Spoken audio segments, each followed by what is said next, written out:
campaigners in St Austell have started a petition calling for the immediate removal of a statue which has been given a place of prominence in the Cornish town. Apologies if you're listening on the radio, but actually in this instance it's probably not such an awful thing. I'm not sure you want to see this statue. It was commissioned to recognise and celebrate the China clay industry, but local residents have likened it, again, I think for reasons that are maybe a little bit obvious, to a giant kebab skewer.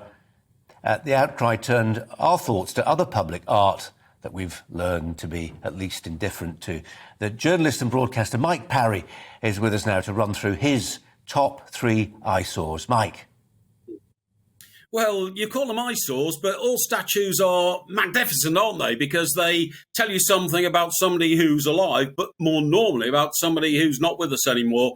And that's how we remember our past, which makes us look to our future. Now, Ronaldo, right? Probably the most famous footballer on the planet at the moment. Don't know if he's going to be the most famous footballer of all time, maybe Bobby Charlton or Wayne Rooney.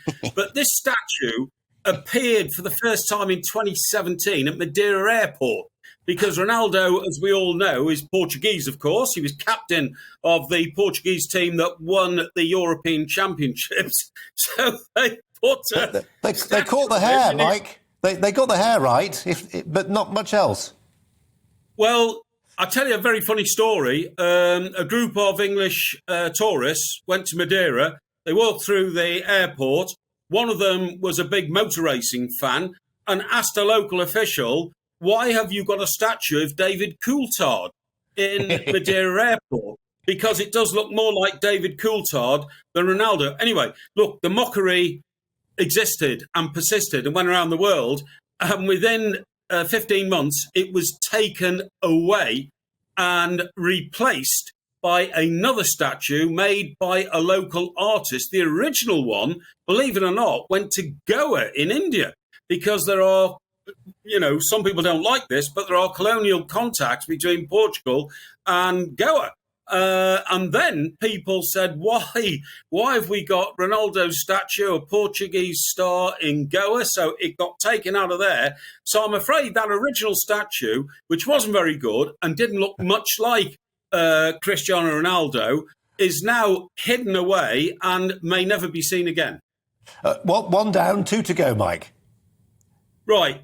Now, the middle one is a statue I don't even want to call a statue, OK? So I want to get this out the way before I come to my third disastrous statue.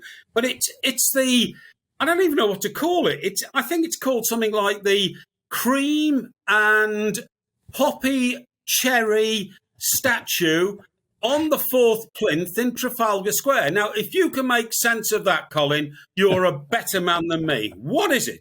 Do you look at it from the front or from the back? Why is there what appears to be a crashed Zoom sort of, aircraft sitting on the back of it? It looks a bit like it could be some sort of overgrown ant, with a spatula coming out of its face. I just don't get it. I don't know why it's there. Doesn't make any sense. But apparently it's modern art. But to me, absolutely dreadful. And your third one, Mike, is what? Right. OK, let me tell you this. A few years ago, I'm an Everton fan, and I was at Fulham. And Everton must have been playing Fulham that night, or else I wouldn't have been there. I came out of the boardroom late on because I was a guest and we had a few late drinks. I walk around the edge of Fulham Stadium and I suddenly realised there's a load of really bright lights and a crane. And I walked around the corner and they were taking away the Michael Jackson statue from Fulham's ground. You might remember that Mr. Mohammed Al-Fayed once owned Fulham, OK? He had this amazing statue put up of Michael Jackson, who he had befriended during his lifetime through his wealth and his power and his ability to attract, some of the world's pop stars to his business empire.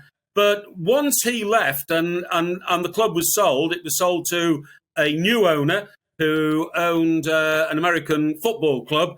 The first thing they did was take it away. But I actually witnessed it being taken away. What I found absolutely amazing is that Mr. Mohammed Al-Fayed is one of the richest men in the world, but the statue was one of the cheapest.